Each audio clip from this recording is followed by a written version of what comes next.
Romanos capítulo 4, dos versos 18 a 21. E à luz desse texto, nós vamos pensar sobre o tema A Esperança que Não Se Desespera, a mão do tapeceiro na vida de Abraão. Diz assim então a palavra de Deus. Abraão, esperando contra a esperança, creu, para vir a ser pai de muitas nações, segundo lhe fora dito, assim será a tua descendência. E sem enfraquecer na fé, embora levasse em conta o seu próprio corpo amortecido, sendo já de 100 anos e a idade avançada de Sara, não duvidou por incredulidade da promessa de Deus, mas pela fé se fortaleceu, dando glória a Deus, estando plenamente convicto de que ele era poderoso para cumprir o que prometera. Que Deus nos abençoe. A esperança que não se desespera. Na tradição rabínica, o roquemar é a sabedoria. E no livro de Provérbios há um texto que talvez muitos de vocês saibam de memória. Diz o texto que a esperança que se adia faz adoecer o coração. Quando você está esperando algo com muita expectativa, e isso não acontece, por força das circunstâncias, é natural um certo abatimento, uma tristeza, em alguns momentos até mesmo desespero. Quando a esperança não se realiza, o coração adoece. Eu acredito que uma das coisas que mais angustia o ser humano é esperar. Eu não conheço ninguém que goste de esperar, que tem prazer em esperar. A nossa paciência, via de regra, ela é limitada, ela é curta, ela é frágil. Nós queremos as coisas para ontem. Nós somos imediatistas, nós somos assim por natureza. Há uma canção de um cantor popular brasileiro chamado Geraldo Vandré, fez muito sucesso décadas atrás. Ele dizia e diz em suas canções que vem, vamos embora, porque esperar não é saber, quem sabe faz a hora, não espera acontecer. Isso é muito bonito, eu até me arrepio. Só que não é cristão. Sou bonito, mas não é cristão. Porque, por vezes, o que Deus requer de nós é simplesmente espere. Não é fazer do seu jeito, a sua maneira, porque você não é Deus. Nós temos os nossos limites, existem as contingências que nos impedem de fazer do nosso jeito. Vem, vamos embora, quem sabe faz acontecer. Isso parece bonito, mas não é cristão. O século que nós vivemos é chamado de século do imediatismo, é o fast food. Eu não sei quantos aqui já colocaram o carro para lavar num lava-lento. Geralmente chama-se lava a jato. Outro dia eu fui lavar o carro, o rapaz falou, rapidinho. Eu falei, não tenho pressa, meu amigo, vou deixar aqui, você pode ficar o dia inteiro limpando meu carro. Eu não estou com pressa. Lava-jato, rápido, tudo correndo, ninguém quer esperar nada. Então, o fast food, o lava-jato, a corrida. Então, ter que esperar, de fato, é difícil. E é curioso notar que existe, de fato, uma linha muito tênue entre esperança e desespero. É muito fácil cruzar. Às vezes é da noite para o dia. O indivíduo no dia está cheio de esperança, no outro dia já está desesperado. Como nós somos frágeis nas nossas emoções. Desespero significa perder a esperança, perder o ânimo, a disposição. E a guisa de introdução, antes de a gente pensar mais detidamente na vida de Abraão, eu queria apresentar aos irmãos o que nós podemos chamar de 5 perspectivas sobre desespero e esperança. Vejamos. Primeiro, existem os que se desesperam antes de esperar. Estou falando do solteiro não, tá, gente? Mas existem aqueles que desesperam antes de esperar. Eu li em algum lugar, não me recordo onde, sobre uma triste história de um médico francês que tinha um filho amado, querido, que sofria de uma doença incurável, degenerativa, e aquele médico, pai, empreendeu todos os esforços que estavam ao seu alcance para melhorar a vida do seu filho, para curá-lo. E quando não havia nenhuma possibilidade, já esgotado de tentar minimizar o sofrimento do seu filho, ele adotou recurso que alguns chamam de eutanásia, a morte suave, e ele então toma aquela decisão terrível de provocar a morte do seu filho. Uma semana depois, ele recebe um documento, uma carta de alguns dos seus amigos do outro lado do continente, ele morava na Europa, era francês, dizendo que acabaram de encontrar uma possibilidade de cura para o filho, mas agora ele já tinha sepultado o filho. Em outras palavras, o desespero havia vencido a esperança. Há pessoas que se desesperam antes mesmo de esperar. Essa é uma perspectiva. Segundo, existem os que vivem no desespero de não ter esperança. Não há esperança. E nós temos vários cenários. Há pessoas que se sentem prisioneiras no mundo de sofrimentos, reais e imaginários. Por exemplo, você tem na narrativa de João, curioso isso, João, o Evangelho segundo João, tem apenas 7 milagres. João trabalha com a categoria dos sinais, cada sinal apontando para uma característica do Messias. E um dos milagres dos 7 que João compartilha no seu texto é o milagre da cura do coxo no tanque de Betesda, do paralítico. O texto vai dizer que ele vivia há 38 anos naquela condição. E quando Jesus se aproxima e fala, mas olha para aquele cenário e fala, Senhor, eu até gostaria, porque havia uma tradição de que as águas do tanque de Siloé eram movimentadas pelos anjos, o tanque de Betesda. E aí, ele paralítico, as pessoas iam primeiro, ele ficava, né? Aquela coisa, farinha pouca, meu pirão primeiro. Ele ficava, ele perdeu completamente a esperança, ele vivia no desespero da não esperança. Você quer ser curado de Jesus? Ele fala, nem sim, nem não. Ele fala, olha, antes de mim alguém chega e eu fico para trás. 38 anos, eu não tenho ninguém a meu favor, é o que aquele homem disse.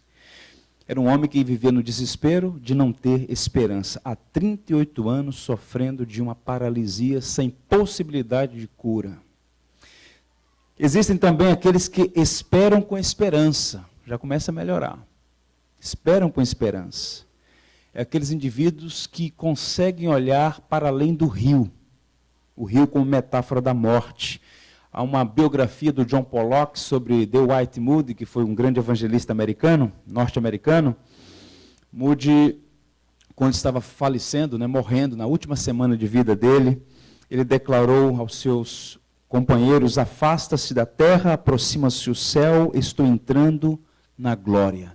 Era alguém que olhava para além do rio, olhava para além da sepultura, ele tinha esperança. Esperou com esperança atravessar o rio e encontrar-se com o seu Senhor. Homens cuja esperança se mostra firme e triunfante até na última hora. Indivíduos que têm resoluta esperança. Existem aqueles que têm uma esperança que não se desespera. A Bíblia narra lá no Evangelho de Lucas sobre uma mulher chamada Ana, que tinha 84 anos, viúva, que fazia jejuns e orações, estava dia e noite no templo de Jerusalém. Lucas diz que ela aguardava, esperava a redenção de Israel. E aquela mulher teve o privilégio de ver o menino, Jesus.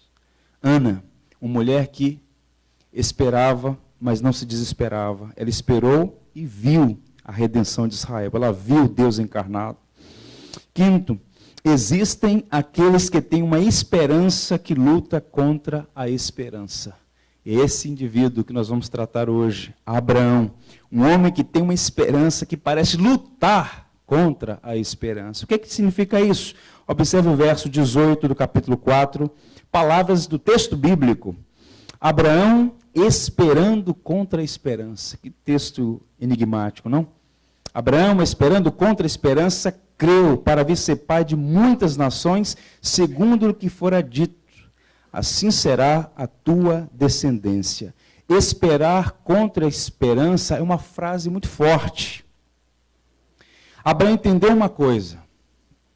Deus é soberano, Deus é livre, Ele é Senhor. E este ser lhe fez uma promessa: você será pai de uma grande nação. Deus, para mostrar a quantidade de pessoas que descenderia daquele homem, chegou a comparar da seguinte maneira: você pode contar as estrelas do céu? Não, assim será a tua descendência. Você pode contar a areia da praia? Não, assim será a tua descendência. E agora esse homem, que recebeu a promessa de ter um filho, o filho da promessa, todas as circunstâncias estão contra. Ele é de avançada idade, ele está biologicamente impossibilitado de gerar filhos, tanto ele quanto a sua esposa Sara, ambos de avançada idade, e a despeito das circunstâncias reais, biológicas, físicas, esse homem continua crendo. E Paulo o chama de pai da fé porque ele creu contra a esperança. Ele esperou contra a esperança. Tudo era contrário. Tudo conspirava para que ele se desesperasse, para que ele deixasse de acreditar, deixasse de esperar na promessa de Deus. João Calvino, no comentário dele dessa passagem aos Romanos, faz algo interessante. Ele diz assim: quando se viu destituído de qualquer base para esperar, Abraão ainda assim ousou confiar na promessa de Deus. Ele considerou que o fato de o Senhor haver prometido era base suficiente para esperar, por mais incrível o fato pudesse ser em si mesmo. Crer, observe, crer não é saltar no escuro. Crer não é acreditar que um triângulo é redondo. Isso é fideísmo, é irracionalidade. Quando Abraão creu contra a promessa, ele não está tentando contra a razão. Ele simplesmente está dando passos na luz da promessa. Se Deus disse, não importam as circunstâncias, Deus vai cumprir a sua palavra. Por isso, a despeito das fraquezas de Abraão, ele é chamado de pai da fé. E Abraão tem muito a nos ensinar sobre fé, sobre esperança, sobre provação. E num tempo como o nosso, onde as pessoas confundem prepotência com fé, o indivíduo que coloca Deus, ou supostamente coloca Deus contra a parede, exige, determina, dá prazo, faz jejuns, campanhas. Isso não é fé, isso é prepotência, arrogância, petulância, não confundamos as coisas. Deus não aceita ordens, ou como diz a canção do grupo Logos, eu sinto verdadeiro espanto em meu coração ao constatar que o Evangelho já mudou. Quem antes era servo, agora diz ser Senhor. E diz a Deus o que deve fazer. Isso não existe. Abraão nunca jamais colocou Deus contra a parede. Ele é servo. A graça é suficiente. Há um verso no Salmo 115, esse verso é precioso demais para mim. Diz assim: no céu está o nosso Deus e tudo faz como lhe agrada. Vamos ler juntos? No céu está o nosso Deus. Quem governa é o Senhor. Ele é soberano. Ele tem todo o poder no céu e na terra. As coisas fogem ao nosso controle, mas jamais do controle de Deus. Abraão foi esse homem que esperou e aguardou no tempo de Deus as coisas que Deus lhe prometeu e aconteceram no tempo certo. Eu estou seguro que a paciência de Abraão, a fé de Abraão, a perseverança de Abraão são um tônico para a nossa jornada na fé. Nós podemos aprender bastante com ele. A vida de Abraão é uma lição sobre a esperança que não se desespera e mais. Podemos aprender com Abraão um conceito da providência, a doutrina da providência, mas um conceito do tapeceiro. Por isso eu coloquei como subtítulo dessa reflexão, a mão do tapeceiro na vida de Abraão. A ideia de tapeceiro é que a vida ela está sendo tecida por um artesão, por um artífice, por um artista do universo que está tecendo a nossa vida. Sua vida não é do acaso. Não adianta cantar que o acaso vai te proteger, porque não vai. O acaso é um caso perdido. Quem te protege é o soberano, Deus da providência, Senhor da história, aquele que conhece o fim desde o começo. O Estênio Márcios, que é um cantor cristão evangélico, estará conosco em dezembro, na nossa conferência Betel de Teologia, junto com Augusto Nicodemos. Ele tem uma canção, cujo título é O Tapeceiro. Eu vou ler para vocês o texto, E a partir daí estabelecer algumas proposições. A canção diz assim: tapeceiro, grande artista, vai fazendo o seu trabalho, incansável, paciente no seu tear. Tapeceiro não se engana, sabe o fim desde o começo, trança voltas, 1000 desvios, sem perder o fio. Minha vida é obra de tapeçaria, é tecida de cores alegres e vivas, que fazem contraste no meio das cores, nubladas e tristes. Se você olha do avesso, nem imagina o desfecho. No fim das contas, tudo se explica, tudo se encaixa, tudo coopera para o meu bem. Quando se vê pelo lado certo, muda-se logo a expressão do rosto, obra de arte para a honra e glória do tapeceiro. Quando se vê pelo lado certo, todas as cores da minha vida dignificam a Jesus Cristo, o tapeceiro. Ou seja, ele vai fazendo como um artesão esta obra, este mosaico, essa tapeçaria. E ele usa cores vivas, mas também usa cores tristes. Nada da nossa vida é contingencial, tudo tem um plano, um propósito que escapa por vezes da nossa ideia, nosso entendimento, mas o fato é que lá no final, a obra de arte vai glorificar o nome do Senhor. Vejamos algumas proposições aqui, algumas leituras a partir do texto de Romanos. Primeiro, a esperança que não se desespera enxerga a providência de Deus em todas as fases da vida. Não há acasos, não há força impessoal, o que existe é a providência, Deus regendo todas as coisas. Confiar em uma força, em uma energia, no acaso, no destino, é irracional. Nós precisamos confiar no Deus que é pessoal, soberano, que apesar de ser infinito e transcendente, se importa conosco. Ele trabalha de uma maneira muito particular na vida de cada pessoa.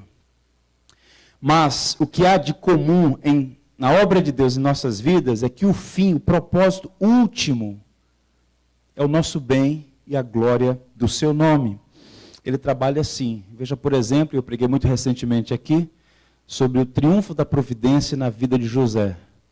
13 anos, injustiçado, mas enquanto estava no calabouço, preso por um crime que não cometeu, vendido como escravos pelos próprios irmãos, Deus estava construindo uma rampa para que ele pudesse ser o governador do Egito, maior potência do mundo antigo, para preservar não apenas sua família, mas o povo hebreu e dar sequência ao projeto redentivo. Gênesis 12, verso 4, diz algo interessante. Olha só como começa essa obra de Deus em Abraão. Partiu Abrão, como lhe ordenara o Senhor, e Ló foi com ele. Abrão tinha 75 anos quando saiu de Harã. Na vida de algumas pessoas, a obra de Deus começa bem cedo, na sua juventude, na sua adolescência, ainda criança. Quando Deus chamou Abraão, ele tinha 75 anos. Será que Deus perdeu o time lá? Estava entretido com os anjos lá, num coral. Ih, esqueci de chamar Abraão. Ih, o homem já tem 75 anos.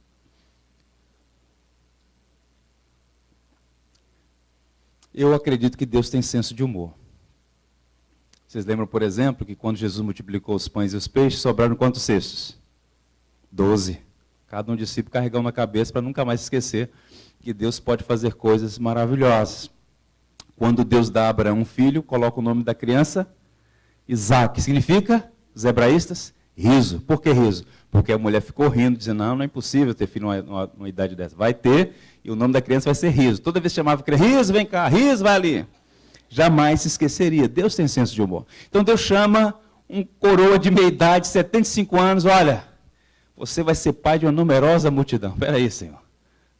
Chama os jovens aí, porque 75, ser pai de uma multidão, numerosa multidão. Mas é assim que Deus opera. O que eu quero dizer é que a providência atua nas mais diversas fases da nossa vida. Deus tem propósito. Por vezes, nós chegamos a uma certa altura da nossa jornada e pensamos que somos agora inúteis, descartáveis, que perdemos as oportunidades. Meu amigo, hoje Deus ainda quer e pode fazer algo em você e através de você. Há exemplos na Bíblia e na história universal. Para citar 2 exemplos. Caleb. Quem acertar aqui vai ganhar um lanche Betel no final do culto. Quantos anos Caleb tinha quando conquistou a cidade de Hebrom? 85. Quem falou? Olha só, os dois, hein? Mac e Betel. 85 anos. Tenta imaginar um cara conquistando uma cidade. Caleb. Caleb e Josué foram dois gigantes de Israel.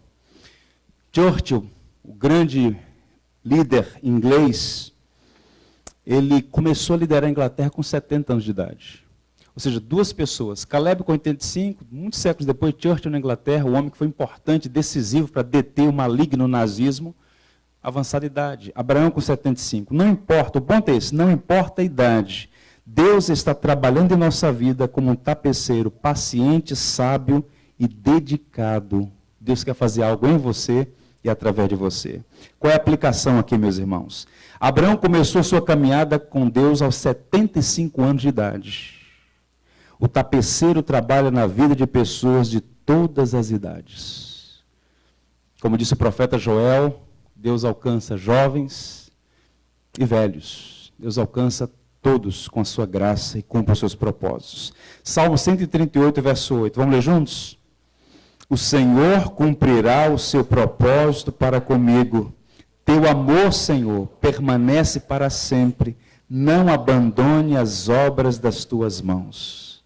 O Senhor cumprirá o seu propósito para comigo. Guarde essa palavra no seu coração. Segundo, a esperança que não se desespera descansa no Deus que opera maravilhas, ou na soberania do Deus que opera maravilhas. Falar que Deus é soberano, por vezes pode soar como apenas um jargão. E os evangelhos criaram outro jargão agora, que é Deus está no controle. Não é qualquer coisa, Deus está no controle, Deus está no controle. O time está tomando uma surra, Deus está no controle. É evidente que Deus está no controle, é evidente que Deus é soberano, mas as implicações éticas, as implicações para a vida são bem maiores do que um time ganhar ou perder. A soberania de Deus implica no fato de que Ele está operando neste momento, em favor da igreja, em nosso favor. Nada lhe escapa, nada lhe foge, nada lhe é contingencial. Gênesis 12, verso 2 diz assim, olha só a palavra do Senhor, Abraão. De ti farei grande nação, e te abençoarei, e te engrandecerei o nome, se tu uma bênção. Vamos começar a fazer aqui um raciocínio dessa biografia de Abraão. Com quantos anos Deus o chamou? 75. Para ser o quê? Pai de uma multidão, pai de uma grande nação. Abrão significa pai grande. Abraão, pai de uma grande nação, ou de muitas nações. Mas o problema era que ele não tinha filhos. Ele era casado com uma mulher que era impossibilitada de gerar filhos. Sara era estéril. E então ele enfrenta três problemas nesse momento: a avançada idade, a esterilidade de sua mulher e a demora de Deus. 11 anos se passaram e nada. Não chega o filho da promessa. E o filho da promessa era um desfecho que se adiava cada dia. Até que um dia Sara, a esposa, toma a decisão: Abraão, você não entendeu o propósito de Deus, eu vou te ajudar. Deus diz que você vai ser pai de uma grande multidão, pai de muitas nações, mas não disse que o filho é comigo. E aí Sara então propõe que Abraão tenha um filho com Agar. E Abraão então gera um filho com Agar, que é Ismael, o pai dos povos árabes. Mas essa promessa não era parte do desígnio divino. É sempre muito interessante, quando os homens tentam ajudar Deus ou acelerar a obra de Deus, atrapalham e prejudicam não a Deus, mas a si mesmos. E por 25 anos essa promessa foi aguardada, até que de Abraão e Sara nascesse Isaac, o filho da promessa. Sobre isso vamos falar mais à frente. Mas observe o que diz o Robert McCheyne sobre essa questão de esperar na providência. Se nós pudéssemos ver o fim como Deus o vê, nós poderíamos ver que todo acontecimento visa ao bem dos filhos de Deus. O grande problema é que a gente não consegue ver o final do filme. Alguém aqui conhece o final da sua história? O final lá. Algumas coisas Deus até nos preserva. Se a gente tivesse a oportunidade de ver algumas coisas, meu Deus do céu, será que vai ser assim mesmo? Deus nos preserva. Mas o fim, o que a gente pode saber, que traz paz e tranquilidade, é que o fim é glorioso. Porque quem conduz a história é o Senhor. Quando você não puder explicar o que está acontecendo, quando não houver respostas para o que Deus está fazendo em sua vida, basta você saber que Deus é soberano, que Ele o ama e que Ele cuida de você. Quando você não souber o caminho, basta saber que Deus é seu guia.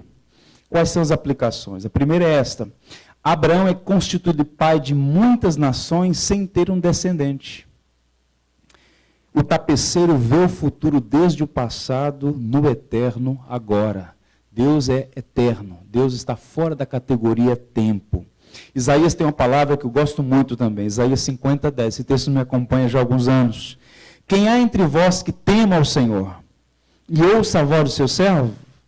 Quando andar em trevas, sem tiver nenhuma luz, confie no nome do Senhor e firme-se sobre o seu Deus. Está tateando nas trevas? Trevas aqui não significam trevas morais, trevas existenciais. Você está perdido, Senhor, que caminho?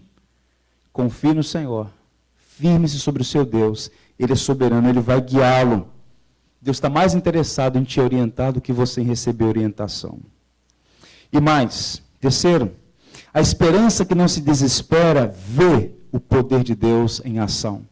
E Abraão viu, experimentou graça da parte de Deus.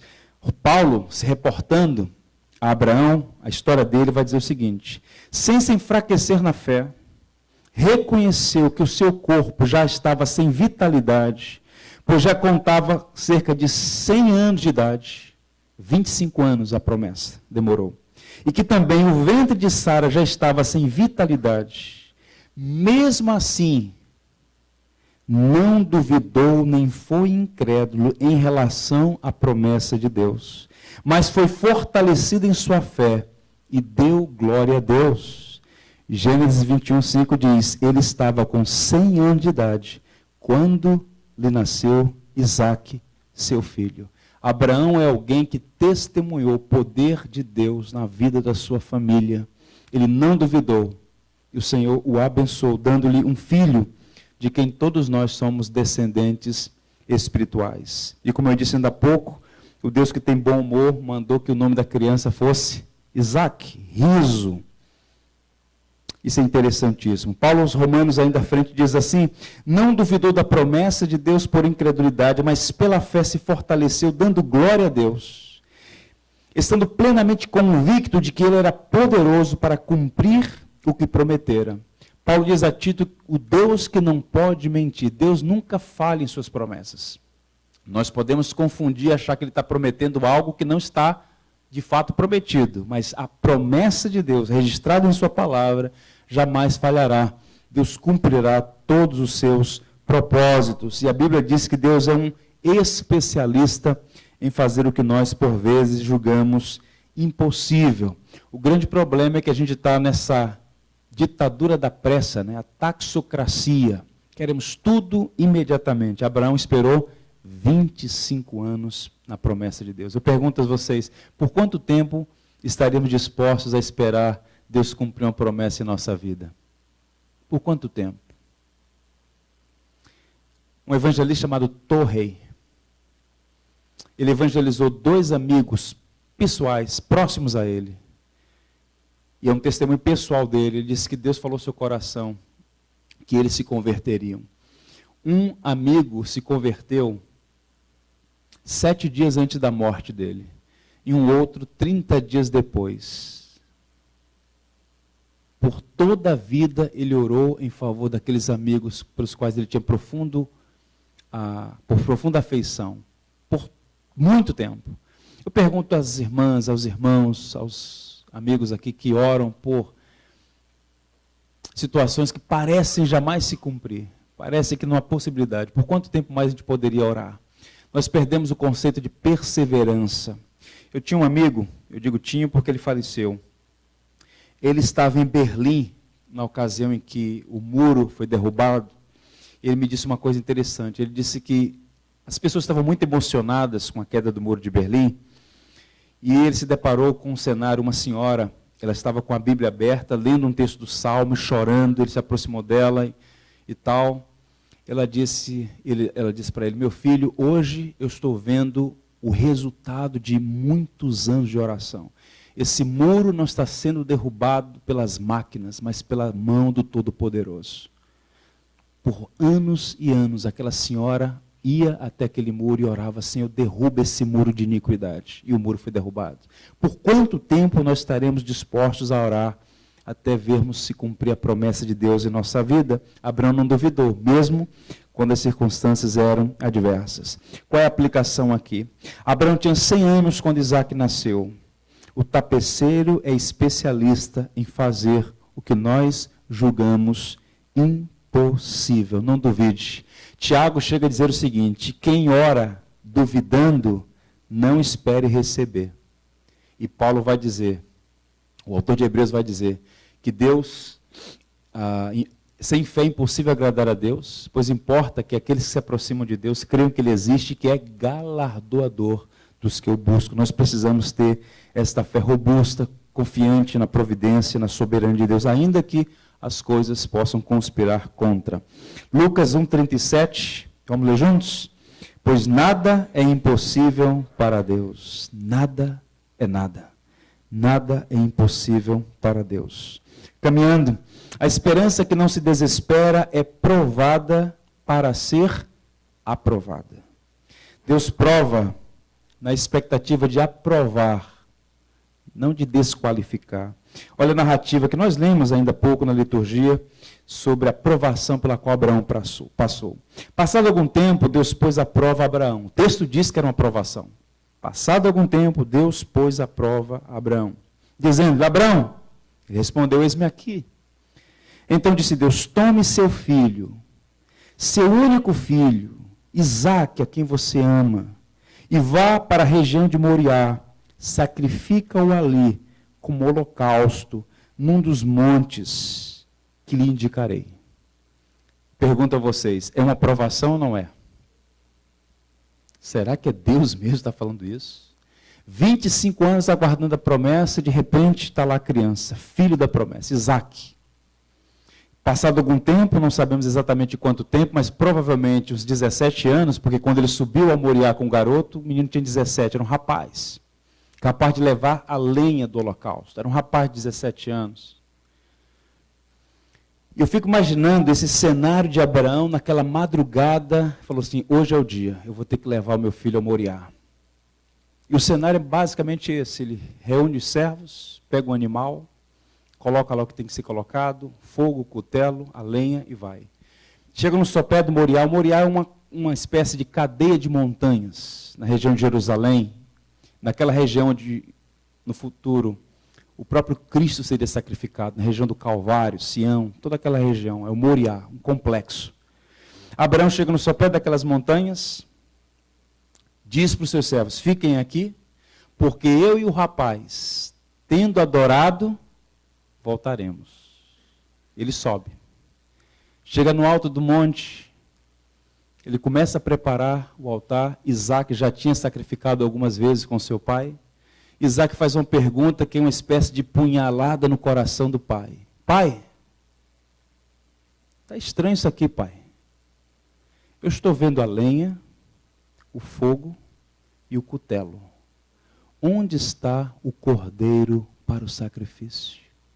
E o pai: Deus proverá, meu filho. E Abraão começa a amarrar o próprio filho. E você acha que Isaque aceitou aquilo de bom grado? Pode amarrar, meu pai. Que é isso, pai? Tente imaginar o diálogo. E o pai está amarrando o filho e coloca sobre o altar. E diz o texto que quando ele ergue a mão para sacrificar o próprio filho, o anjo brada dos céus, o anjo do Senhor: Abraão, Abraão, por 2 vezes, para, porque agora sei que temes a Deus. A narrativa, a interpretação dessa passagem na tradição cristã, na ortodoxia, à luz do texto de Hebreus, é basicamente a seguinte: quando o Senhor vai a Abraão e diz assim: pega teu filho, teu único filho, por 3 vezes Deus diz isso para ele: teu filho, teu único filho. Mas ele não tinha outro? Tinha. Ismael também era filho. Mas no coração de Abraão, Isaque havia se tornado aquele ídolo, a fonte suprema de todas as suas alegrias. E Deus então pede que Abraão sacrifique o ídolo. E quando Abraão está disposto a sacrificar o seu próprio filho, e o autor de Hebreus vai dizer, porque ele acreditava que Deus era capaz de ressuscitá-lo, e figuradamente o sacrificou, porque quando ele desceu, Isaque já não era mais um ídolo na vida de Abraão. Ele estava livre. Ele estava livre. Ele foi provado e aprovado pelo Senhor. Em outras palavras, Deus passou a ser novamente o Senhor de Abraão e não mais o seu filho Isaque.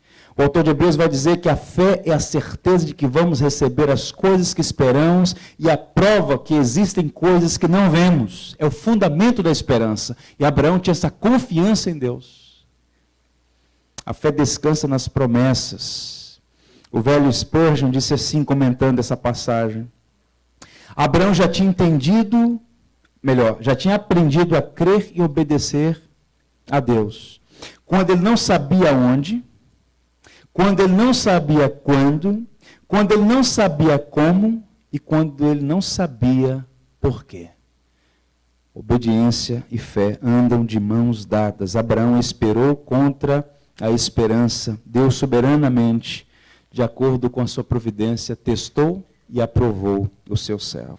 Paulo aos Romanos chega a dizer, a promessa vem pela fé, para que seja de acordo com a graça e seja garantida a toda a descendência de Abraão. A promessa vem pela fé. Ele creu e por isso lhe foi imputado por justiça. E essa é a razão pela qual Paulo está usando o exemplo de Abraão. Abraão creu na palavra e isso foi imputado com justiça. De modo que nós, quando cremos na palavra do Evangelho, também somos justificados. Esse é o paralelo que Paulo está fazendo. Qual é a aplicação aqui para irmos para o final? Abraão enfrenta o seu maior desafio. O tapeceiro usa fios claros e fios escuros para fazer o seu trabalho. Às vezes a gente não entende as coisas que Deus faz conosco. Às vezes Deus tem caminhos inescrutáveis, difíceis de entendermos, mas podemos descansar no fato de que tudo que Deus faz é bom, justo e perfeito. Podemos descansar no cuidado de Deus.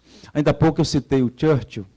Eu sou fã daquele notável inglês do século passado. Logo após a derrota dos nazistas, Churchill recebeu todas as glórias como estadista que foi. Inclusive tem uma cena no filme, a reconstituição daquele momento em que ele chega na sacada do palácio de Buckingham. O rei então está sendo aclamado e o rei olha para trás e o convida e o coloca naquele momento de esplendor. E ele recebe as glórias. 3 meses depois, eleição para o parlamento e ele perde as eleições. 3 meses depois, ele fica desolado. Ele então se retira para uma casa que ele tinha, ele gostava também de pintar quadros, além de ser um excelente escritor, era um artista.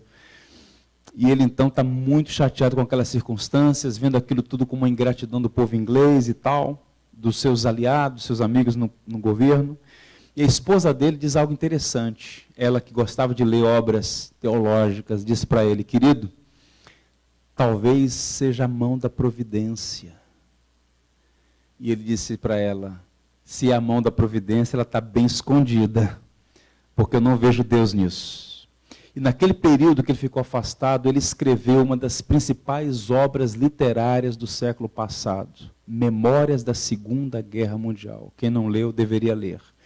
Ele faz essa obra, é um tesouro, é uma espécie de livro de memórias, desse momento tão importante, embora trágico, da história da humanidade recente. E depois ele é conduzido de volta ao parlamento, e é ele quem dá, digamos assim, as boas-vindas à rainha Elizabeth quando seu pai falece. Deus tem os seus propósitos, mesmo quando as coisas fogem ao nosso controle. Então, às vezes você está num problema de trabalho, problema no lar, uma situação de enfermidade, a perda de um ente querido, são circunstâncias que nos abatem, coisas que fogem do nosso controle. A gente fala: Senhor, mas pode ter certeza, irmão, pode ter certeza, irmã, Deus usa os fios claros e escuros para tecer uma obra perfeita em nossa vida.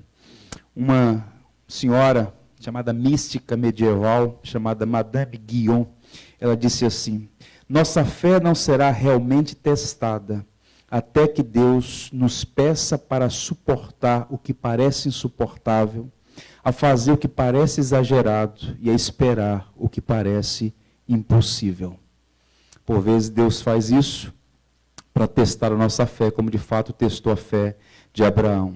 Eu quero ler penúltimos versos que eu quero ler com os irmãos, está em Romanos, capítulo 4, os anteriores aos versos que nós lemos inicialmente. Diz assim, presta bem atenção nesse texto.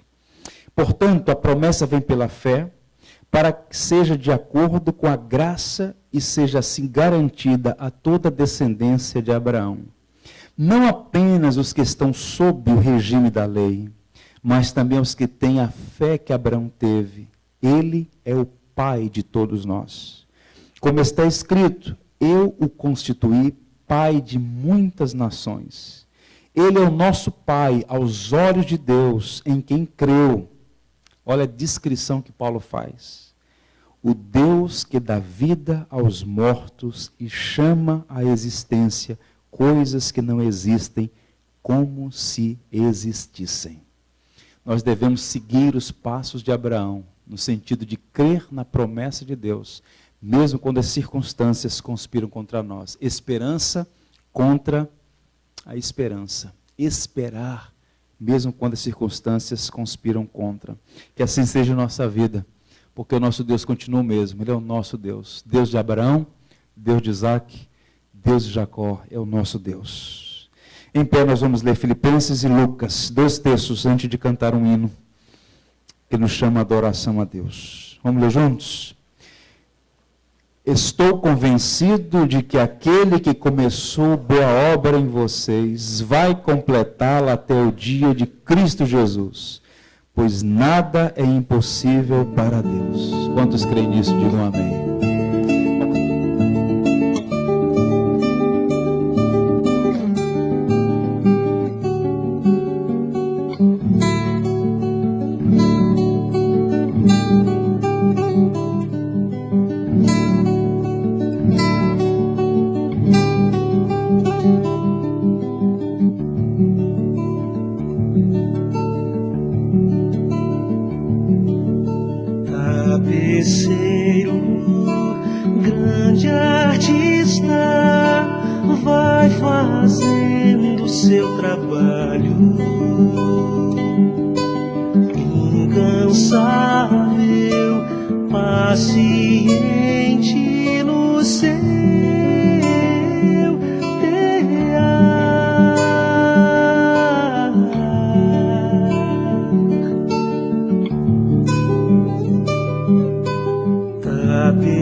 Alegres e vivas, que fazem contraste no meio das cores, nubladas e tristes.